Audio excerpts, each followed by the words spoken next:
Hello বন্ধুরা, আজকের কোন গোপনে ধারাবাহিকে এপিসোডে ঘটলো একের পর এক চমক যা বদলে দিতে পারে পুরো গল্পের মুডকে। চলুন জেনে নিই আজকের মূল বিশ্লেষণ। আজকের মূল কাহিনী হলো, আজকের পর্ব শুরু হয় প্রিয়ার চোখের জল দিয়ে। প্রতিমের রাগ যেন যুক্তি ছাড়িয়ে চলে গেছে, যা প্রিয়াকে মানসিকভাবে ভেঙে দিচ্ছে। এদিকে ব্যাকগ্রাউন্ডে চরিত্র সাহা থেকে সবকিছু দেখছে, যেন তার হাতে গল্পের ভবিষ্যৎ। একটা ছোট্ট ডায়লগে ইঙ্গিত মেলে সামনে হয়তো আসতে পারে সম্পর্কের ভাঙনের সূচনা। শেষ দৃশ্যে ক্যামেরা জুম করে প্রিয়ার মুখে যেখানে দেখা গিয়েছে প্রতিশোধের ইঙ্গিত, অন্যদিকে দেখা গিয়েছে প্রতিমের চরিত্র আজকে একেবারে গ্রে সাইডে চলে গেছে। প্রিয়ার চোখে প্রতিশোধের আগুন, মানে সামনের দিনগুলো আরো বড় সংঘাত আসতে চলছে। ছায়া থাকা ব্যক্তি পরিচয় এখনো রহস্য, কিন্তু ইঙ্গিত মেলেনি।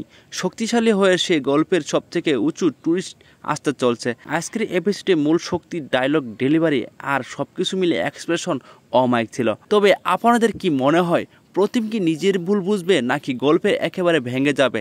কমেন্ট করে জানাতে ভুলবেন না। আর ভিডিওটি ভালো লাগলে চ্যানেলটি সাবস্ক্রাইব করে একটি লাইক দিয়ে পাশে থাকুন। আর জানিয়ে দিন আপনার মতামত কমেন্ট বক্সে কমেন্ট করে।